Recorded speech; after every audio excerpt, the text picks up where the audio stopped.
When you hear that phrase now, Rachel, falling forward, what does it mean to you in real life and not just the name of your documentary?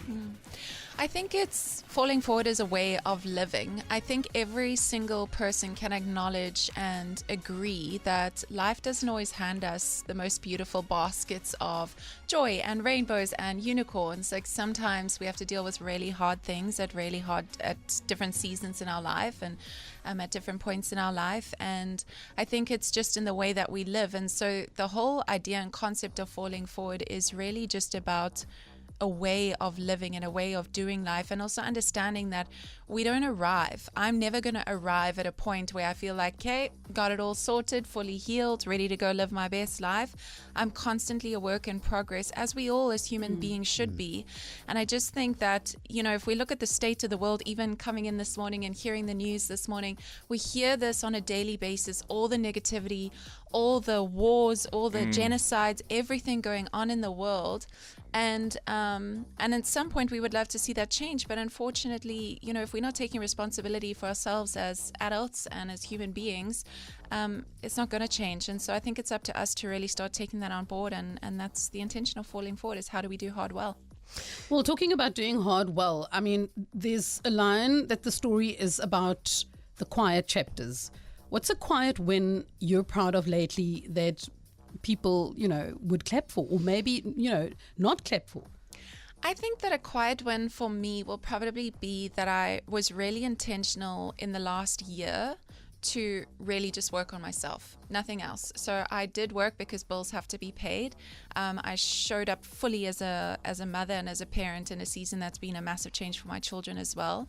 But what was really, I think, something that I'm very proud of myself is I never stopped pursuing growth and healing for myself.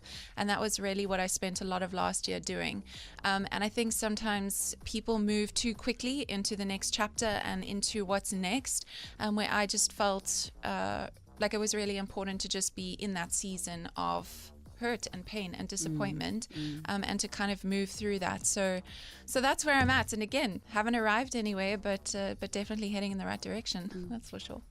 Now, there's a lot of honesty in the film. Was there a moment during the process where you realized you were sharing something people don't usually get to see? So much. and not so much in a way that it's like juicy or there's going to be drama or anything like that. It's just, I think a lot of my life, the stuff we thrive on. No, and I think a lot of my life has been kind of recognized in the public eye for who I was married to and who I got divorced from. And I just think it's really limiting for me, because there's so much more to my life and what I have to bring to the table than just that. That was a season of my life.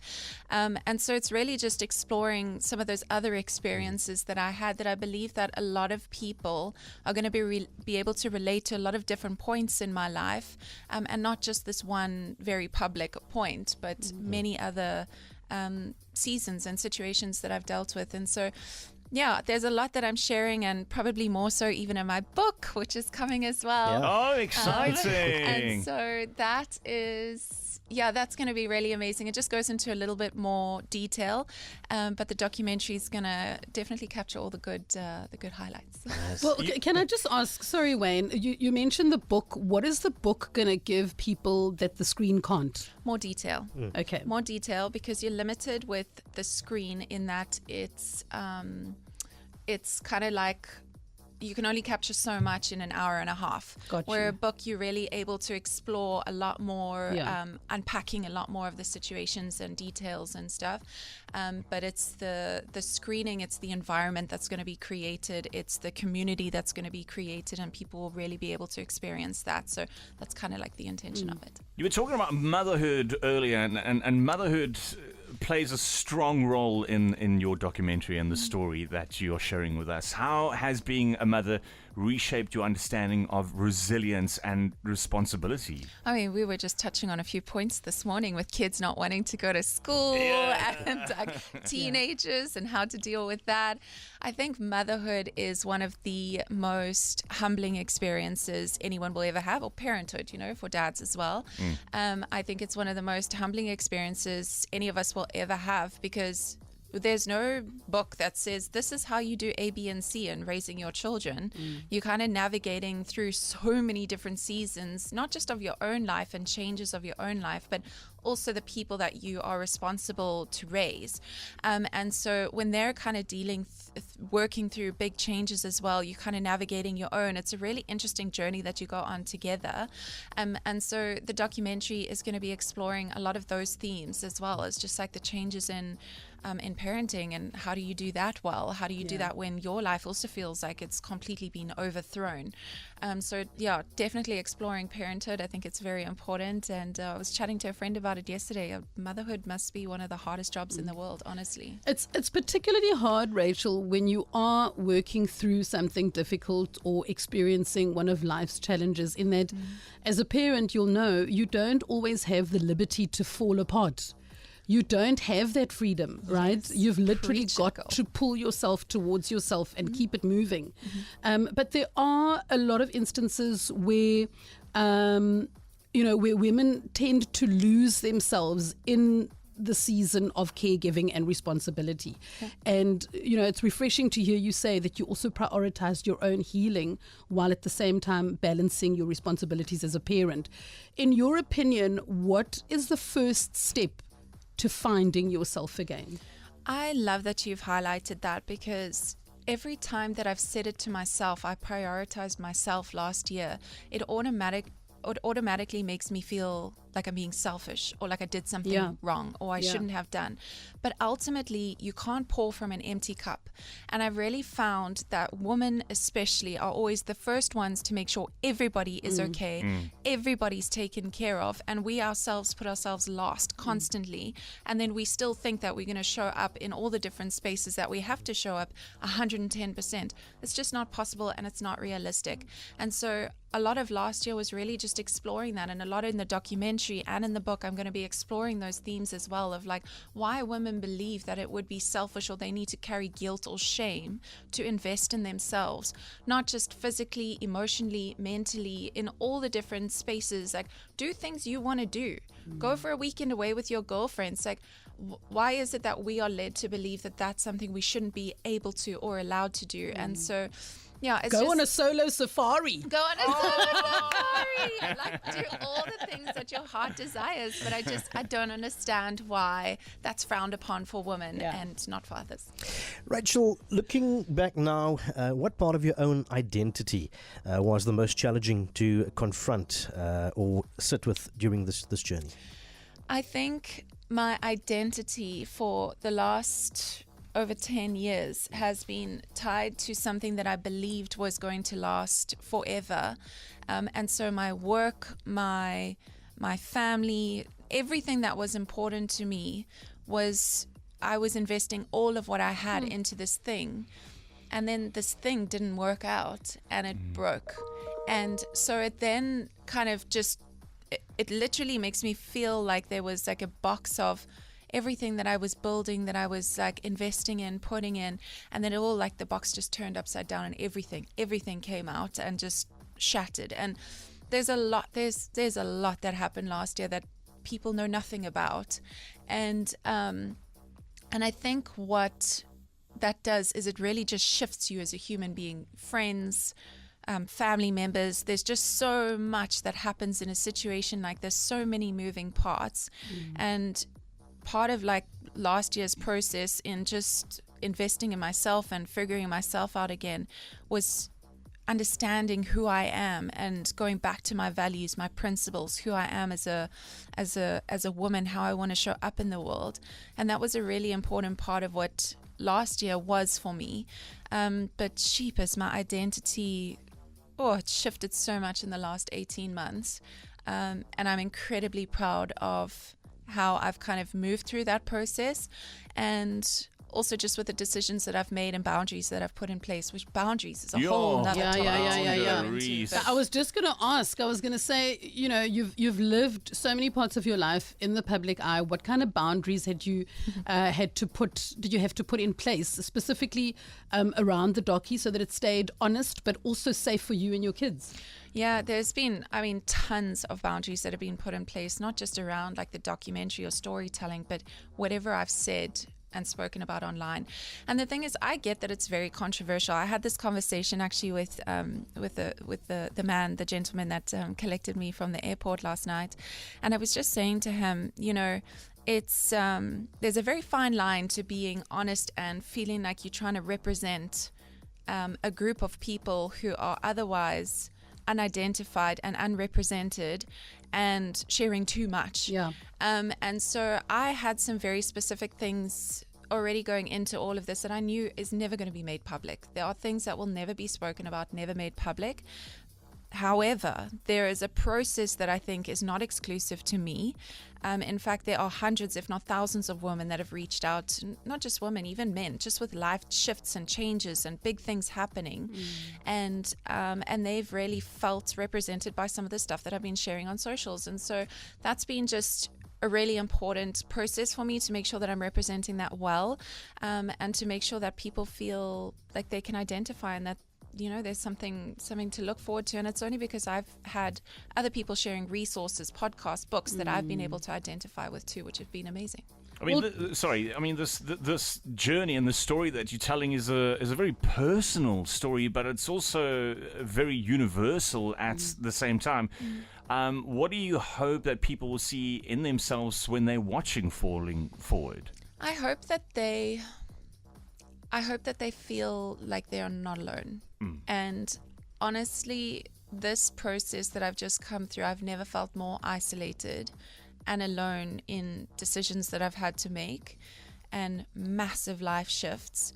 And so I hope that when a woman is standing in that room, and this is why the documentary roadshow was really important for me. Like, it's possible to be streamed, but I feel that there's so many people that are kind of navigating life in isolation that I almost want people to be in the room to understand the vastness and the capacity, the amount of people that are all just showing up, not just for each other, but for themselves. Because I think sometimes when you go through something really challenging, you feel very alone.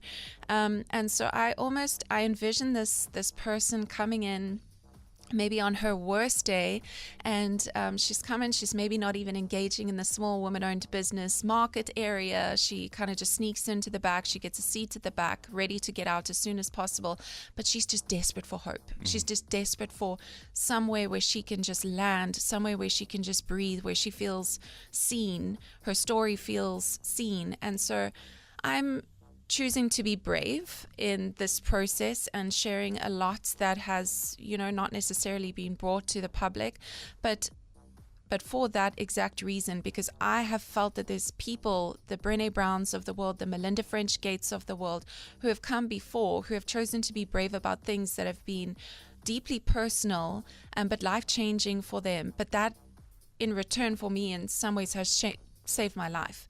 And so I feel that if I can be that for somebody else, then all of this like heartbreak and disaster has been worth it. And so I think about that person every single day that I'm on, doing all this work and kind of putting it all together, because somehow I've tapped into my inner Taylor Swift thinking I can do 47 shows here in a short amount of time. Love it.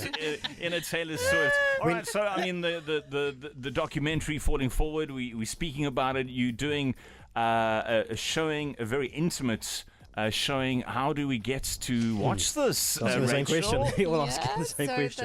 The tickets are up on web tickets, but also through my website, www.rachelkolisi.com. Otherwise, on web tickets, we have a roadshow starting on the 4th of March in Makanda, my hometown. So it's kind of like the coming home season. The 5th of March, going to be in Gqeberha at the Boardwalk Hotel.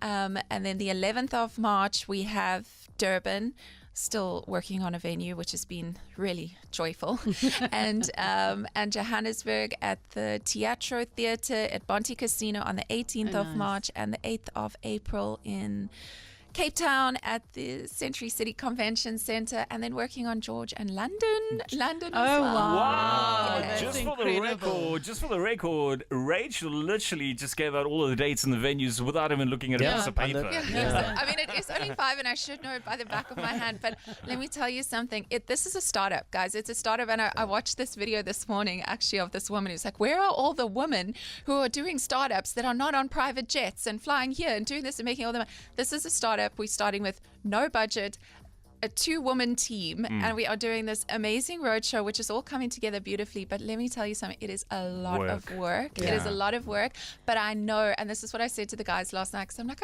I just wish March would come, and everyone was like, no, like, we've got We so need much more to time. do. Is it going, Rachel, sorry, is it going hand in hand with the book launch as well? Is it It close is. by? Oh That's my fine. gosh, this Yeah. is I amazing. have to ask that because, question.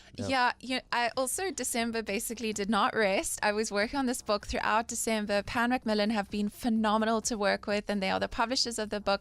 But I said to them, listen, the book has to be ready in hand for the first time in Makanda. Yeah. And so that is the first time that anyone will actually be able to have the book in their hand in Makanda, and then of course in Kobeka the night afterwards. So it's going to be amazing. Rachel, tell me this. If Falling Forward had to have a soundtrack moment, what kind of genre would sum up the season that you're in? Would it be gospel? Would it be R&B? Would it be amapiano? Would it be rock? Would it be heavy metal?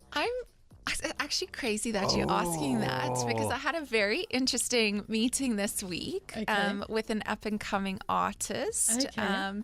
and she's working on something actually, and so hold that thought because I might just send you something in the next couple of weeks. But Can I do a quick rapid fire with Rachel? Wayne? Yeah. Quick. How quick is Very quick. How quick is your?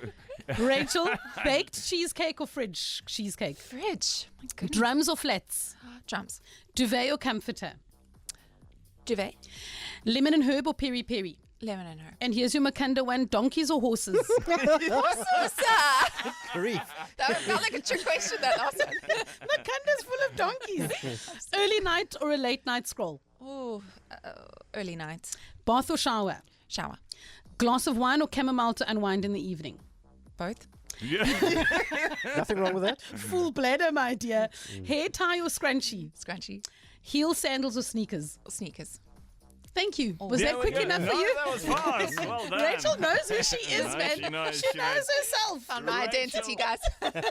It's been wonderful. We can sit and chat here all morning to you because she's so Thank lovely. you. And we wish you all of the best with your screening, your documentary, and then of course the book. You've got a busy 2020. Yeah. And there's more, and there is more coming. Like But there yeah, is more coming. Exactly. I mean, beyond the book and the doc, just wishing you so much strength and joy in the next Thank you. chapter. Bless you. Thank you. I appreciate that. And don't be a stranger. Next time you're in Kobeka, PE, pop in. Yeah. Yeah. Always, I'm yeah. here for a nippers competition end of March, guys. Oh, so it's gonna mommy, be a Charlton joy. was an I excellent was a nipper as well. Yeah, that's fun to watch the nippers, the flags, and yeah, I can go on. Another conversation. Thank you Great. so much, Rachel guys. You're Kolisi, amazing. Thank Thank you for you. joining Thanks, us. Rachel. Appreciate you. Bye. The Alka.